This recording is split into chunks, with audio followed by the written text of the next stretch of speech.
मित्राणि नमो नमः। अद्य पुनः आगतोऽस्मि स्वकीय YouTube channel Sanskrit classes by Ashok Mishra एतेन माध्यमेन अद्य वयं सप्तमी कक्षायाः रुचिरा भाग 2 पाठ्यपुस्तकस्य अनुशिक्षणे दशमः पाठः विश्वबन्धुत्वम् इति पठामः। आइए हम सभी इस पाठ का वाचन करें। उत्सवे व्यसने दुर्भिक्षे राष्ट्रविप्लवे दैनन्दिनी व्यवहारे च यह सहायं करोति सह बंधु भवति।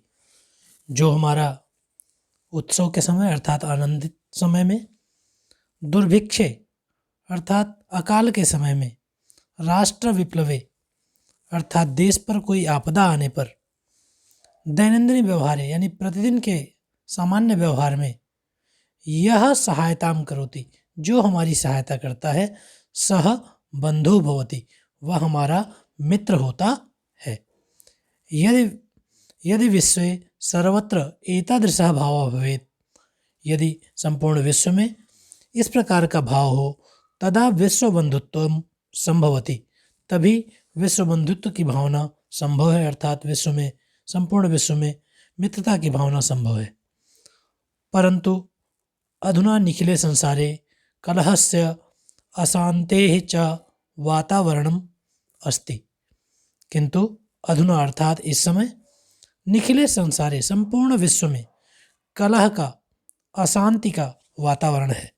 मानवाः परस्परम न विश्वसन्ति, मनुष्य परस्पर विश्वास नहीं करते, अर्थात आपस में एक दूसरे पर विश्वास नहीं करते हैं।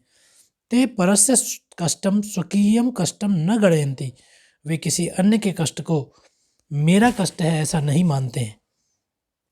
अपि च समर्थाः देशाः असमर्थान देशान प्रति उपेक्षा भावम प्रदर्शयन्ति, और जो समर्थ देश हैं अर्थात जो विकसित देश हैं, वे असमर्थ देशों के प्रति उपेक्षा का भाव दिखाते हैं, प्रदर्शित करते हैं। तेषाम ऊपरि स्वकीयम प्रभुत्वम स्थापयन्ति, उनके ऊपर अपना प्रभुत्व, अपना अधिकार जमाना चाहते हैं। संसारे सर्वत्र विद्वेषस्य शत्रुतायाः हिंसायाः च भावना दृश्यते, संपूर्ण विश्व में सभी जगह हमें विद्वेष का अर्थात एक दूसरे की उन्नति को देखकर कष्ट का अनुभव करना, एक दूसरे को नीचा दिखाने की प्रवृत्ति, शत्रुता का और हिंसा का भाव दिखाई देता है। देशानाम विकासः अपि अवरुद्धः भवति, और जब इस प्रकार की भावना होती है तो देशों का विकास भी रुक जाता है, अर्थात एक दूसरे से प्रतिस्पर्धा करने के कारण देश विकास नहीं कर पाते हैं।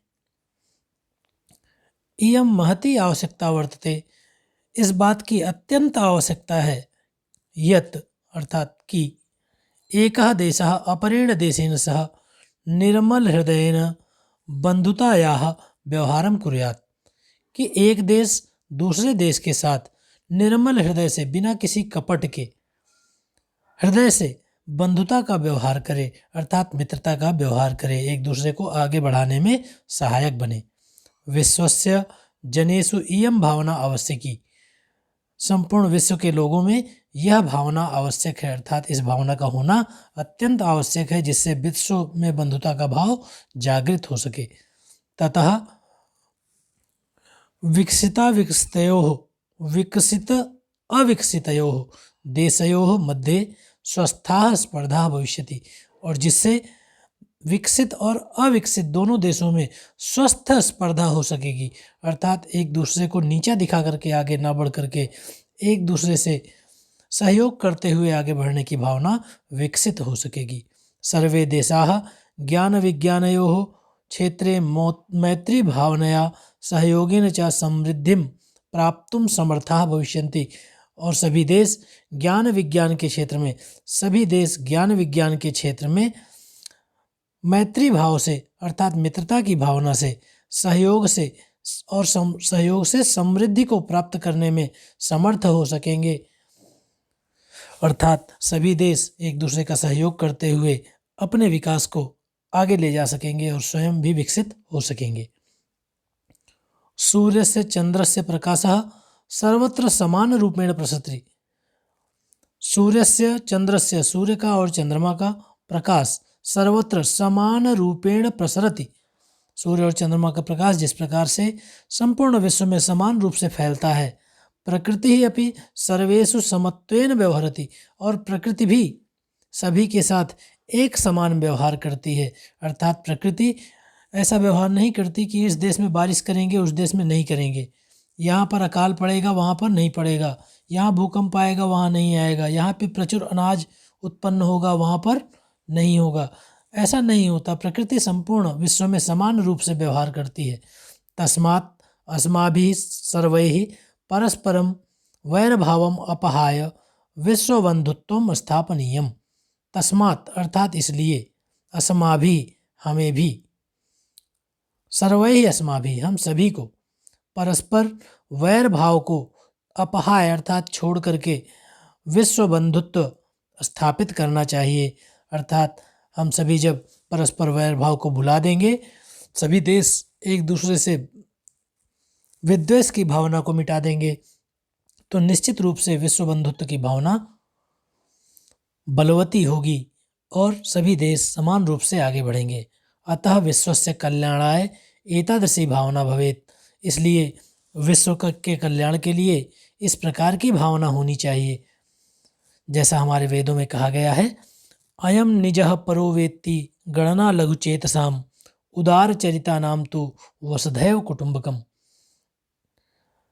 यहाँ हम सभी देखें तो अयम निजः अस्ति, ये मेरा है, अयम परः अस्ति, यह दूसरे का है, इति गणना लघु चेतसाम, ऐसी गणना छोटे हृदय वालों की होती है, क्षुद्र हृदय वालों की होती है। उदार चरिता नाम तो वसुधैव कुटुंबकम, और जो उदार चरित्र के लोग होते हैं उनके लिए संपूर्ण वसुधा ही परिवार के समान है, अर्थात संपूर्ण पृथ्वी ही परिवार के समान है।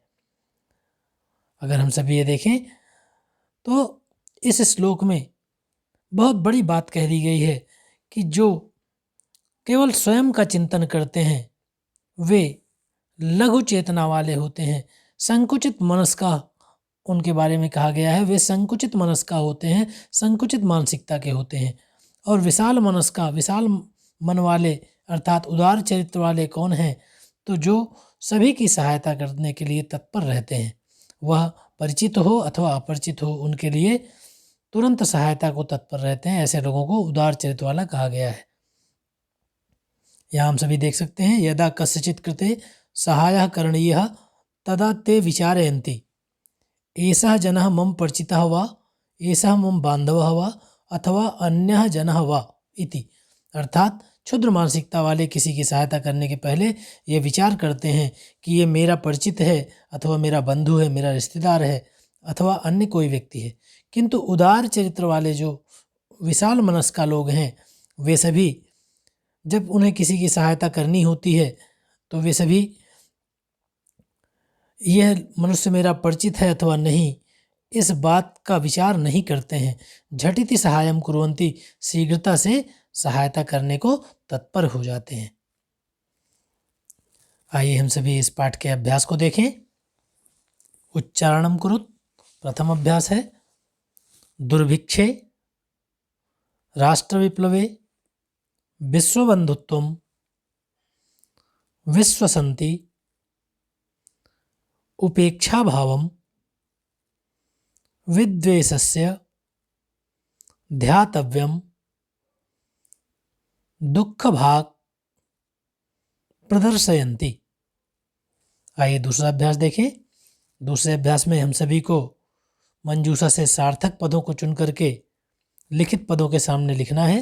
तो स्वकीयम अर्थात आत्मानम हमारा, अवरुद्धः रोकना, बाधितः, कुटुंबकम परिवारः, अन्यस्य अर्थात दूसरे का, परस्य अपहाय छोड़ करके, त्यक्त्वा, समृद्धम अर्थात संपन्न, कष्टम कष्ट दुख को कहा जाता है तो दुखम, इसी प्रकार से निखिले अर्थात संपूर्ण।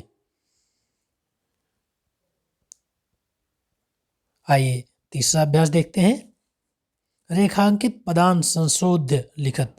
जो रेखांकित पद हैं वो अशुद्ध हैं, उनको संशोधित करके लिखना है।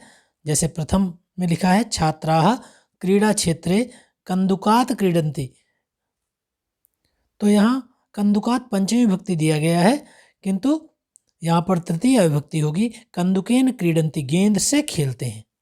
यहाँ अलग होने की बात नहीं की गई है, इसलिए ये कंदुकात गलत है। कंदुकात की जगह आपका कंदुकेन ऐसा शब्द बनेगा। ते बालिकाः मधुरम गायन्ति, ते बहुवचन है किंतु ये पुल्लिंग है और यहाँ बालिका शब्द स्त्रीलिंग दिया गया है, तो ताः बालिकाः मधुरम गायन्ति। इसी प्रकार से अहम पुस्तकालयेन पुस्तकानि आनयामि। पुस्तकालयेन पुस्तकालय से, किंतु पुस्तकालय से पुस्तकें अलग हो रही हैं, इसलिए यहाँ पर पुस्तकालयात पुस्तकानि आनयामि ऐसा बनेगा। तव नाम किम यहाँ पर शुद्ध हो जाएगा। त्वम मध्यम पुरुष का शब्द है, किंतु यहाँ पर तव ऐसा तुम्हारा नाम क्या है। गुरुम नमः, गुरुम नमः के स्थान पर गुरुवे नमः। नमः स्वस्थि स्वाहा स्वधा अलम वसट के योग में चतुर्थी होती है, ऐसा उपपद विभक्ति का सूत्र कहता है। तो नमः के योग में गुरु शब्द की चतुर्थी गुरुवे नमः ऐसा हो जाएगा। आइए चौथा अभ्यास देखें। चौथे अभ्यास में हमें लिखित शब्दों के विलोम पदों का चयन करना है मंजूषा से। तो शत्रुतायाः मित्रतायाः, पुरा अर्थात पुराने समय में प्राचीन काल में, अधुना अर्थात वर्तमान में। मानवाः इसका विलोम होगा दानवाः। उदार चरिता नाम उदार हृदय वाले, और लघु चेतसाम इसका विलोम हो जाएगा सुखिनः दुखिनः। अपहाय अपहाय अर्थात छोड़ करके, गृहीत्वा अर्थात ले करके। आइए अगला अभ्यास देखें। अधोलिखित पदानाम लिंगम विभक्तिम वचनम च लिखत। नीचे लिखे पदों का विभक्ति वचन लिखना है, लिंग वचन विभक्ति। तो प्रथम शब्द है बंधु, उकारांत पुल्लिंग शब्द है, गुरु और भानु के समान। पुल्लिंग प्रथमा विभक्ति एक वचन। इसी क्रम में देशान पुल्लिंग शब्द है, देशः वृक्षः जनः बालकः इनके समान। तो देशान पुल्लिंग शब्द द्वितीया बहुवचन। घृणया तो घृणा आकारांत स्त्रीलिंग शब्द है, षष्ठी विभक्ति एक वचन है। कुटुंबकम कुटुंबम नपुंसक लिंग शब्द है, प्रथमा विभक्ति एक वचन है। इसी क्रम में रक्षायाम रक्षा आकारांत स्त्रीलिंग शब्द है, सप्तमी एक वचन है। रक्षा में ज्ञान विज्ञानयोः षष्ठी द्विवचन है। ज्ञान विज्ञान का, विज्ञानम नपुंसक लिंग शब्द है, इसलिए नपुंसक लिंग षष्ठी द्विवचन ऐसा रूप बनेगा। आइए छठा अभ्यास देखें। छठे अभ्यास में कोष्ठकेषु दत्तेषु समुचितानां विभक्तिं योजयित्वा रिक्त स्थानानि पूरयत। कोष्ठक में दिए गए शब्दों पर सही विभक्ति लगा करके उनको रिक्त स्थान में भरना है। तो उभयता के योग में द्वितीय विभक्ति होती है, इसलिए कृष्ण शब्द की द्वितीय विभक्ति होकर के कृष्णम ऐसा रूप बनेगा। परितः उभयतः इन सभी के योग में द्वितीय होती है, तो मंदिरम परितः भक्ताः। उसके बाद गा देखें। खंडगा में सूर्याय नमः, नमः के योग में जैसा अभी मैंने बताया चतुर्थी विभक्ति होती है, तो गुरुवे नमः। और इसी प्रकार से ऊपरी अधः के योग में षष्ठी विभक्ति होती है, ऊपर और नीचे के योग में, तो अश्वस्य ऊपरी सैनिकः। हम सभी दिए गए उदाहरण को यदि देखेंगे तो उसके आधार पर आसानी से रिक्त स्थानों की पूर्ति कर सकते हैं। आइए सातवां अभ्यास देखें। सातवें अभ्यास में रिक्त स्थान की पूर्ति करना है, और यहाँ भी आपको दो दो ऑप्शन दिए गए हैं। नमः के योग में हरिम अथवा हरे, तो हरिम गलत है, हरे सही है, चतुर्थी विभक्ति हो जाएगी। परितः के योग में द्वितीया होती है, इसलिए ग्रामम सही हो जाएगा। अम्बायै नमः, अम्बा शब्द की चतुर्थी अम्बायै। इसी प्रकार से ऊपरी और अधा के योग में जैसा मैंने बताया षष्ठी विभक्ति होती है, तो मंचस्य ऊपरी अभिनेता अभिनयम करोति। पिता के दोनों तरफ पुत्र हैं, तो पितरम उभयतः, पिता शब्द की पितृ शब्द की द्वितीय विभक्ति हो जाएगी। एक चीज आपको यहाँ देखने में और अंतर दिखाई देगा कि यहाँ पर ग्रामम लिखा हुआ है, किंतु हमने यहाँ पर ग्रामम में माँ के ऊपर अनुस्वार लगा दिया, और यहाँ पितरम शब्द दिख रहा होगा, पितरम में माँ के नीचे हलंत लगाया, अर्थात इस ग्रामम में माँ का अंतिम माँ शब्द का अनुस्वार हो गया है। तो ऐसा इसलिए क्योंकि अनुस्वार संधि के अनुसार जब मकार के बाद स्वर वर्ण आए, जैसे यहाँ उभयता में ऊ स्वर है, इसलिए यहाँ पर माँ लिख करके हलंत लगाया गया। किंतु यदि माँ के बाद, जैसे ग्रामम के माँ के बाद परितः का पा आ रहा है जो कि व्यंजन वर्ण है, व्यंजन वर्ण आने पर माँ का अनुस्वार हो जाता है, इस कारण से यहाँ माँ का अनुस्वार हो गया है। तो मित्रों, इस पाठ का अध्ययन आप लोगों ने भली प्रकार कर लिया होगा। धन्यवाद। इसी प्रकार से सरलतम रूप से अपने पाठ्यक्रम के वीडियोस और पाठ तथा उनके अभ्यास का अध्ययन करने के लिए सब्सक्राइब करें मेरा YouTube channel Sanskrit classes by Ashok Mishra. नमो नमः।